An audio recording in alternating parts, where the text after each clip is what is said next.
Welcome to my channel. No, welcome to my channel. You ain't got no channel no more, man. Hi. Too soon. Alright, hi guys, welcome back to my channel. Ding. Stop, we're gonna give the people nostalgia. So, as you guys have been seeing on my channel, as I've been saying, this is a variety / lifestyle channel. So, last week I had beauty influencer and vlogger Uzuziwe Tuku talking about how you can make money on social media platforms or be an influencer. So, I thought that this week I want to do something with one of my favorite people. Your favorite person.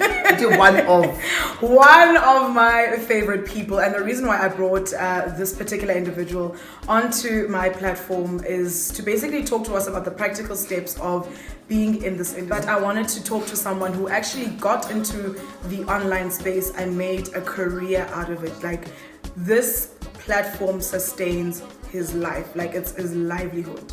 Yes. So if someone switches off the internet, oh, I have no job. So please welcome to my channel, Sphaka, Eric, Tulani, Bob, Jonathan, Solomoni. Oh, I'm so disappointed. Did I miss any names? It's Paramesa, Bob, Tulani, Eric, Jonathan, Solomoni, Andy, Brian. Okay, Brian is failing you. So, yeah. Welcome, Sphaka. Hey, Ben, I'm so excited to be on your channel. Right? Finally, after so many years, you started a channel. Okay. Yeah, we're here now. Yeah. So I'll give you guys a brief history of how Sphaka and I got to meet. Sphaka and I met just a little over a year ago. Yeah. I know it feels like we've been friends like forever. Like 5 years old. Like 5 years old. It literally has just been over a year. We met last year, March. Fair. Well, I mean, end of Feb. Literally the last week of Feb. Yeah. Going into March. And we were doing a show together called The Breakfast Wave. So we were doing a show together and we kind of gravitated towards each other. But I think the one thing I really like about Sphaka and the reason why we're still friends today is just his work ethic. So Sphaka, I know a lot of people know you as, you know, the 1/3 of Microwave Boys, which has now been dissolved. That's a story for another day. But when people talk to you or when people talk about you, they always think that you're like the funny guy. Yeah. Like, Sphaka's never serious. You can never have a decent conversation with Sphaka. But I spend more time with you, so I kind of know the kind of work that you do. So I want us to talk a bit about your journey. And, you know, this video is not going to be too long. It's going to be short and sweet and straight to the point. The reason why I'm doing this is that I want to show people that not everything needs to be conventional. Yeah. We are not all going to have conventional careers. We are not all going to be teachers. We're not going to be nurses. We're not going to be lawyers. We're not going to be doctors. We're not going to be, you know, CAs. That's not the reality for most of us. And in the same breath, I know that not all of us are going to be in the entertainment space. Not everyone wants to be on YouTube. So I'm hoping that from whatever he's going to be sharing with his story, you can take a little bit from it and use it to kind of assist whatever situation that you are in. So Sphaka, you're not from Joburg. No. You're from Cape Town. Excuse me. Yes, I'm from Cape Town. I moved to Joburg 3 years ago.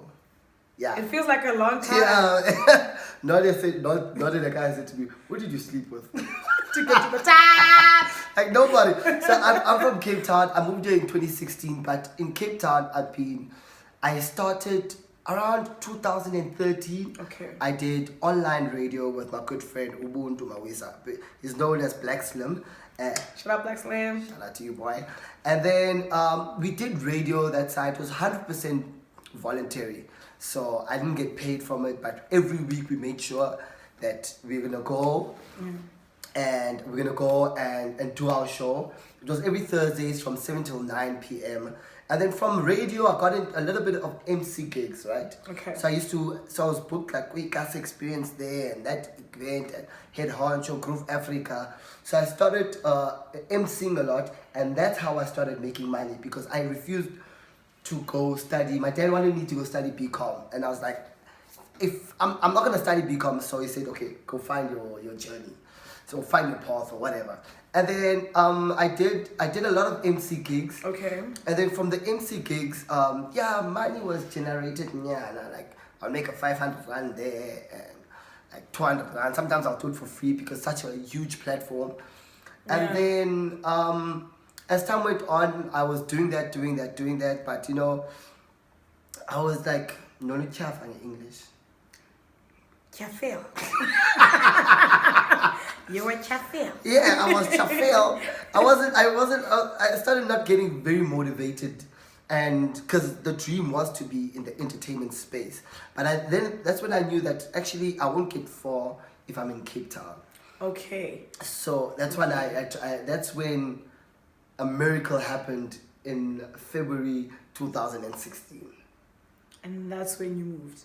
That's when I moved. Actually, I used to work for Sneaker Exchange, being a helper, a runner. And then one of the partners of Sneaker Exchange saw how I worked. Yeah. My work ethic, like I was eager beaver. Like, Sphaka, go do this. I ran there. Little did I know that the one of those people is that person rather is the creative director at V Entertainment. I didn't know. I was just working. And then I got a call in Feb asking for my CV. And then they called, and then I sent them my CV. Okay. And then when I sent them my CV, they said, please come to Joburg. I flew to Joburg, trying to cut the long story short. Yeah. I flew to Joburg, and it's at Don't Look Down Productions. Don't Look Down Productions, they do the entertainment, turn up, massive music, the DSTV Mzansi Viewers Choice Awards. All your favorite shows. All your favorite shows. And then went to the interview, got the job. They said I must move in March. And I was like, what is happening?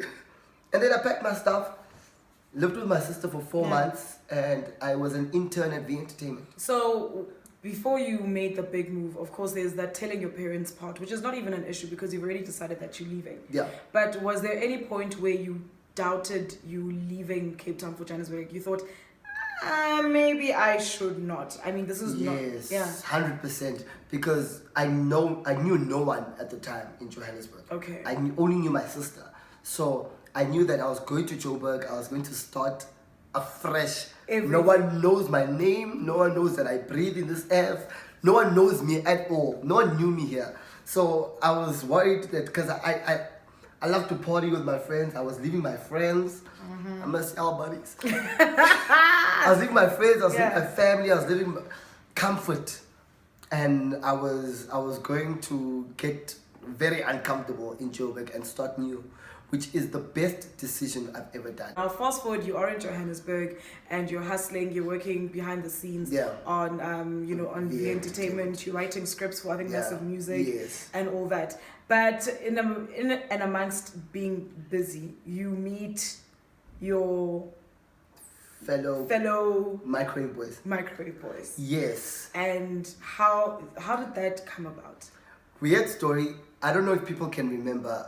Laryngitis used to be on a show called The V Table with Mushe and Numuzi. Okay.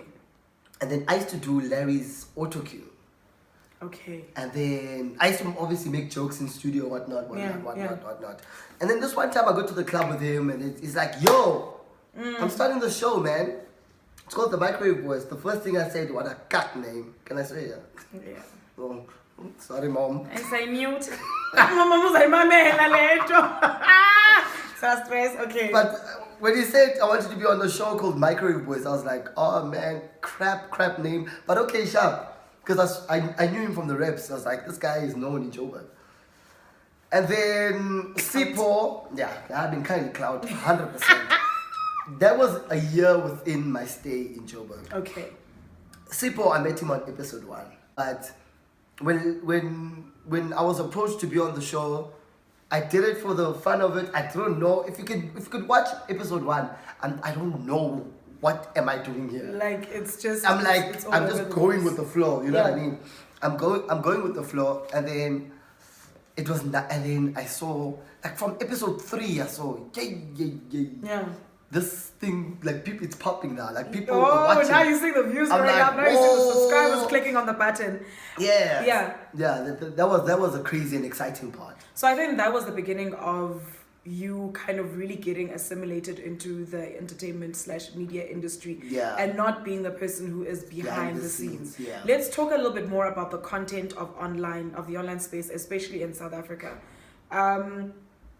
Why do you think people were so receptive to the Microwave Boys? Because it might seem like it's not too long ago when you guys started episode 1, but in hindsight, in terms of how, YouTube has grown in SA, like in the last 2 years, it just peaked. Yeah. I mean, it still will continue to peak, but it's it's done. It's growing and growing day by day. So I think I really want to know how you guys found the type of content that you want to give to the people. I feel like people don't want, especially on YouTube, I feel like they don't want like overproduced or high budget production. When it comes to YouTube, they just want something authentic, something real. They related so much to that content because it's all about if I can relate with Sphaka. Because people always say, I am the Sphaka in the group. And someone always said, I am the Sipo in the group. Someone said, I am the Larry in the group. So it's all about being relatable. And that's what I pray all the YouTubers that are all around, or the new YouTubers, just be authentic and be yourself. And another thing that's very important is consistency. We kept on dropping episodes every week. It's funny how you say that. That's exactly the same thing that Uzuzi said on the last episode, if I'm gonna call it that. She basically really preached the fact that consistency is key. If you are constantly giving people content, people might like the video, people might not like the video, and that's on them. But as long as you keep on doing what you want to do and posting, it's easy for people to kind of pick up the fact that, okay, Shem, he might not be, or she might not be the best YouTube channel, but she's giving me something to watch and talk about. And so with that said, the fact that for 25 weeks you guys were not making money, what kept you going? I know it sounds like a very cliche question of what kept you going, but it's so easy 2 months into something and you think, but there are no rewards, so why the hell am I doing this? And then you stop. But what was the bigger picture for you guys as a crew, and especially for you, considering the fact that you also had other career goals? I think I'm not gonna lie, to be 100% honest, it was the people. Because obviously it was a hobby turned into a business. And it was the people, like if we missed an episode, people would complain and people would be like, no, we need you guys. So it was the people, the love we got. It's like almost disappointing, like 10,000 people that are watching. All right, so we're gonna quickly move on from, of course, Microwave Boys to you guys being now you've gained a bit of popularity and you join Touch HD, and that's when we met during the Breakfast Wave. But whilst you were doing that, you also had other ambitions, and that's how you joined Uzkiphani. Now, for people think that just being in front of a camera is very easy for you and comes naturally. But for when Uzkiphani was a testing ground. Yes. I've never presented before ever in my life. I've never held the camera. I've never held a mic and looked at the camera and presented. So for me, that was Kiphani. That was like training ground for me. Trying to learn and trying to see if it's something that I can do or something that I would enjoy. And I've loved it ever since. And I literally just went up to them. I'm like, I have this concept of the show and let's do it. And they're like, okay, they took the leap of faith and they invested in me. And I think that's also something that I really want us to touch on, that like Sioyika, guys. Like, I mean, you know me. Like, I know you know. Top Kwababa, guys. Like number one Kwababa. I'm so scared of doing things. But then once you do it, you think to yourself, oh, Konje, why was I so scared? So for you and Uzkiphani, you approached them. Which is something I think is so important for, I know most people who are subscribers to my channel, that there are other things that you guys would want to do, when it comes to your career, just it's try. The worst they can say is no, and everyone hates rejection. Like I'm the one person who hates rejection. I'll give Sphaka a phone, Sphaka, call this person, and then I run out the room. Because I don't want to be there to listen to them saying no, but he'll come back and be like, no, die. And then I don't die. But I think it's all about just doing it. It's just like just Nike it. Just do it. Sponsorship nyana Nike. I like, for real, it's just go and do it, because if you don't do it, you will just always think, man, yes I would have done this and I would have done, like, for me, I feel like it's so easy to dream. Dreaming, one day I'm gonna have, you It is one day I'm gonna have this. Putting it out to the universe, and that's all you really do. One day I'm gonna do this. Do you know what? My dream is to become this. But what are you doing today to make sure that happens? Probably next year. So that was one of my goals. My goal or dream was to become a TV presenter. So my goal is to try to do this in smaller platforms and master the craft, and then make it hype it up so much, and then go present it to a channel. I'm like, look what I can do. And then I did that. The same people that got me as an intern called me to be the presenter. Because they could see you putting in the work. Exactly. So I hear what we're saying, and it sounds all kumbaya, like, oh, everything is kumbaya, my lord. You know, kumbaya. Like, it sounds very kumbaya, like, no, guys, all you need to do is just go for your dreams and, you know, knock on those doors, I will kick them down and everything is going to go well. But the reality of the situation is that, you know, there are other ball players in this kind of space, and it's not as easy as Mhlambi we have made it out to seem. So I want to know some of the pitfalls and some of your personal slumps that you have experienced being in this space. Because I think the one thing I always say, and it always frustrates me, when you ask people, how did you get where you are? They'll give you I worked hard. And you know, my success didn't come without some hard times, but I pushed through the hard times. Yeah, we understand that. But like, practically speaking, what has Sphaka experienced being in, you know, the media industry, being one of, you know, the online or digital dominators that is, you know, popularly known in South Africa? What are some of the downfalls that you experienced? I feel like one of the things that affects me or that I had to go through is drowning in my thoughts and like saying I'm not good enough, or my thoughts or like that negative, and all the negativity saying that, am I doing enough? Am I gonna make it? I remember when I moved in 2016, I lived in a commune, and all I had was my bed, a radio, my phone, and my clothes. And then I had no friends, so I used to chill, and I was not social that whole year. And I used to think, how can I work towards getting my dreams happen? I mean, making them a reality. And that was one of the most frustrating things, with thinking that there's no, like, you see no hope. Like, in front of you, there's nothing. Sometimes I wouldn't have food in the fridge. 2016, 2017. The bottom. Like, and then the other things is you know, it's, people must stop, because I'm still suffering from that right now. From comparing myself to other people, comparing myself to other YouTubers, comparing myself to other TV presenters, comparing myself to other radio personalities. We'll take I'll take a commercial break. Okay, we're leaving link to it. It's time for commercial break. We'll be back right after these.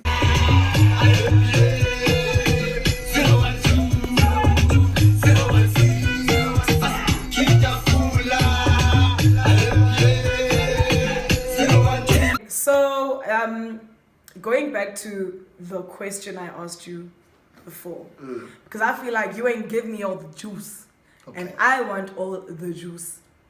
What point in your career, I mean, as short and as fruitful as it has been for you, because I think people looking outside, looking in from the outside, look at you and they think, yo, Sphaka is everything is so rosy. I mean, guys, if you follow him on Twitter, you'll see every other day Sphaka is posting about what he's doing. Sphaka is shooting this, Sphaka has a meeting here, he's flying over here, he's hosting this and he's hosting that. And I think most people look at that and they're like, oh, what a charmed life it's been. But I'm sure there are moments where, when you're alone, you felt, I ain't gonna do this. Like moments where you wanted to give up. So I want to know if there is a particular point that you can remember in the last 3 years where you have felt like, it's okay, I don't have to do this. August 2016. 2016 for me, it was, because it was my first year moving out of home, Cape Town. I was living with my parents, and then I was living on my own. I had to learn how to Adult. And I remember this one week where I didn't, like literally, I didn't have food, like at all. I didn't have food. I didn't have, but at work, everyone is coming in with this kaftin full of chicken and rice and everything's so nice. And then I used to live in a commune, so I used to wait. So I used to go to work, come back home for lunch, and then, but there's no food at home. So, but I know that my other housemates are gone. So I used to steal a little bit of food. Like I would steal that chicken or steal that and steal that. And then... And decorate. And then I would... So, Sphaka, you are 3 years into your career. You're doing amazing things. You are doing interviews on all sorts of events. And basically, you are flourishing. Yeah. So, any last words for any person who wants to... I don't want to say be in your position, but basically anyone who wants to be a digital dominator and be able to make an income out of it. What are your last words of encouragement and most importantly, the practical steps into getting in that space? First of all, if you're gonna do it, do it right. Do it right, and don't do it for the income. Don't do it for the money. Just do it because you enjoy it. You Yeah, love it. because there is no money. At some stage we're gonna have to talk about the exposure part of this industry, which is another topic for another day, because I get exposure and then there's exploitation. Yeah. But I make pause. But do it for the right reasons. Don't do it for money, because the money you won't see it anytime soon unless like you are popping like someone I know. And just start, man. Just start. If you don't start today and you always postpone things for tomorrow, you'll be like someone I know, and you'll start like you like just go ahead and find your passion point and find a way you can do content around your passion point, and then you'll see yourself thriving within minutes. Okay, not minutes. Okay, all right, in a short while. Yeah. And I think I like the point that you brought up, and which is most importantly why I brought Sphaka here and why I've been emphasizing in all of my videos that it's not just about entertainment and media. Truly, it's not just about, as with every single aspect of everything that has to do with any career. Like, I mean, if you want to be someone who wants to make clothes, go find a school that will teach you. So instead of going out drinking, you can save like 1,000 rand for a course. It's gonna teach you how to be a damn good seamstress. And you can save money from, instead of drinking, buying a sewing machine or practically learning yourself. Teaching yourself through trial and error. I mean, in primary school, there was a boy who taught himself how to play the piano by blindfolding himself and just listening to keys. By the time we got to grade 7, guys, I literally remember when this boy started playing the keyboard in grade 5. And he sucked. We got to grade 7 and he literally was playing the piano at assembly every Monday and every Friday. And that's, you know what, that's consistency. He kept on practicing and pushing and practicing. That's if you want to thrive in terms of the digital space, consistency. Try to be as consistent as possible. Find your passion point and just start, man. And don't what's that big word? Procrastinate. Procrastinate. Prosperity. It's my another favorite big word. He doesn't know what it means, but he likes saying to prosperity. It means to prosper. So this is where we're going to end the video for today. Thank you so much to my fave, Sphaka. Thank you so much. I'm proud of you so much for this YouTube channel. Don't forget to like, comment, and subscribe. Got it right this time. And I'll see you guys in my next video. I'm going to leave all Sphaka's details, social media, as well as his YouTube shows. But follow me at Sphaka_L. Okay, alright. You guys can check him out. And that's it. Goodbye. How do you end it with a pillow fight? Like, cute pillow fight?